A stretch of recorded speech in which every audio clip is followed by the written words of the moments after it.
आदाब, खुश आमदीद। पॉडकास्ट के साथ हाजिर हूँ मैं, आपकी होस्ट रेशमा आफ्ताब। आज हम बात करेंगे पहले मरहले के इंतखाब की।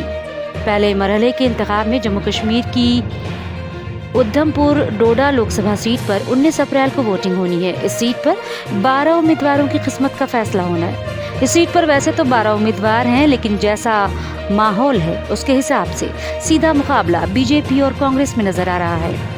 एक तरफ बीजेपी वज़ीर आज़म के तरक्की के नारे पर सवार है, तो दूसरी तरफ कांग्रेस मकामी इशूज़ की बुनियाद पर जीत के लिए पुरुम्मीद है।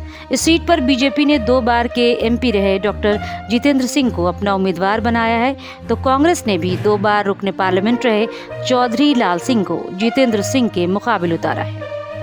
2014 में जितेंद्र सिंह ने इस हल्के से सख्त मुकाबले में कांग्रेस के उस वक्त के उम्मीदवार गुलाम नबी आज़ाद को शिकस्त दी थी और इनाम के तौर पर बीजेपी ने उन्हें वजीर का ओहदा दिया था। उसके बाद 2019 में भी डॉक्टर जितेंद्र सिंह 4 लाख से ज़्यादा वोटों से फतह से हमकिनार हुए थे और बीजेपी ने तीसरी बार इसी आस में उनको टिकट दिया है कि वो जीत की हैट्रिक लगाएंगे। हालांकि इसके अलावा भी बीजेपी ने जितेंद्र सिंह को तीसरी बार जीत दिलाने के लिए धुआंधार इंतखाबी तशहीर की और जितेंद्र सिंह के हक में अवाम को राग़िब करने के लिए वज़ीर आज़म नरेंद्र मोदी, वज़ीर दिफा राजनाथ सिंह, वज़ीर खेल अनुराग ठाकुर और यूपी के वज़ीर आला योगी आदित्यनाथ ने भी उधमपुर में रैलियां की और अपना पूरा दमखम लगा दिया। तो दूसरी तरफ कांग्रेस ने 10 सालों बाद पार्टी में वापस लौटे चौधरी लाल सिंह पर अपना दाव चला है और उधमपुर में चौधरी लाल सिंह ने मैदान में उतरते ही अपनी जीत की यकीन दहानी आवाम को करानी शुरू कर दी थी और कांग्रेस के राज बब्बर सचिन पायलट समेत कई लीडरान के साथ साथ एनसी के फारूक अब्दुल्ला और उमर अब्दुल्ला ने भी रैलियां करके उनके हक में आवाम से वोट की अपील की। कांग्रेस के उम्मीदवार के हक में आवाम को अपनी तरफ राग़िब करने के लिए इन लीडरान ने रोज़गार, कश्मीर को रियासत का दर्जा और 370 का इशू आवाम के सामने रखा। अब इसका फ़ायदा कांग्रेस को मिलेगा या नहीं, ये कहना क़बल अज़ वक्त होगा, क्योंकि 1996 से 1999 तक बीजेपी ने इस सीट पर पहले भी हैट्रिक बनाई है। हालांकि 2004 और 2009 में चौधरी लाल सिंह ने दोबारा कांग्रेस के कब्जे में ये सीट ला दी थी, लेकिन 2014 में बीजेपी ने वापसी करते हुए दोबारा इस सीट पर कब्जा कर लिया था। अब देखना यह है कि इस बार अवाम किसे अपना लीडर मुंतखब करते हैं, क्योंकि इस सीट से 2014 के बाद कांग्रेस अपना दबदबा बरकरार नहीं रख सकी।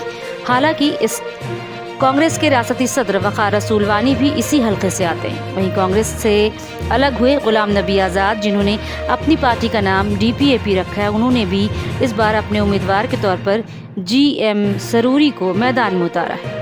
इस सीट पर मुकाबला तो बीजेपी और कांग्रेस के दरमियान ही नजर आ रहा है, लेकिन DPAP और BSP के अलावा दीगर छोटी पार्टियों के उम्मीदवार सिर्फ वोट काटने का काम ही करेंगे और इसका फ़ायदा बीजेपी या कांग्रेस में से किसको होगा अभी ये कहना मुश्किल है, क्योंकि आवाम क्या फैसला करते हैं ये आने वाला वक्त बताएगा।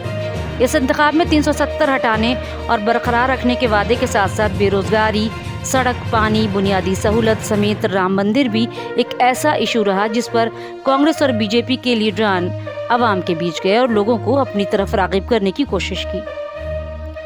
अगर आवाम की बात करें तो बीजेपी जिस तरक्की की इस इलाके में बात कर रही है और टनल और रोड बनाने के एवज़ आवाम से वोट मांग रही है, उसी टनल के बनने और तरक्की के इशू पर आवाम नाराज़ है। आवाम का कहना है कि टनल बनने से उनके कारोबार पर मनफी असर पड़ा है और लीडर उनकी कोई सुध नहीं लेते और सिर्फ वोट मांगने के वक्त ही आवाम के बीच में नजर आते हैं।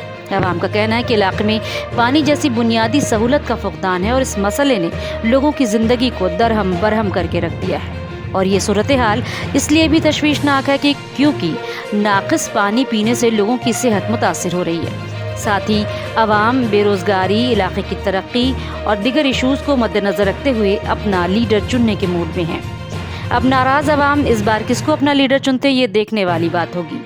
उधमपुर में इस बार कुल वोटर 16,23,195 हैं, जो 19 अप्रैल को अपने हक़ राय दही का इस्तेमाल करेंगे, जिनमें 8,45,283 मर्द और 7,77,899 ख़वातीन और 13 थर्ड जेंडर वोटर हैं। इनमें से 18 से 19 साल के 84,468 और 80 साल के ऊपर के 25,637 राय दहिंदगान हैं। वहीं इस इंतखाब में 23,637 माजूर वोटर हैं जो अपने हक़ राय दही का इस्तेमाल करेंगे। बहरहाल 19 اپریل کو ادھمپور سیٹ پر 12 امیدواروں کی قسمت کا فیصلہ EVM میں عوام بند کریں گے، کیونکہ ادھمپور سیٹ پر مقابلہ BJP اور کانگریس کے بیچ نظر آ رہا ہے، لیکن عوام کا فیصلہ یا تو BJP کے سر پر ایک بار پھر فتح کا سہرا باندھے گا یا کانگریس کی واپسی کرائے گا۔ یہ 4 جون کو ہی واضح ہو پائے گا۔ آپ کو ہمارا یہ ایپیسوڈ کیسا لگا ہمیں کمنٹ سیکشن میں اپنی رائے سے ضرور نوازیں۔ اگلے ایپیسوڈ میں آپ سے پھر ملاقات ہوگی، تب تک کے لیے مجھے دیں اجازت۔ خدا حافظ۔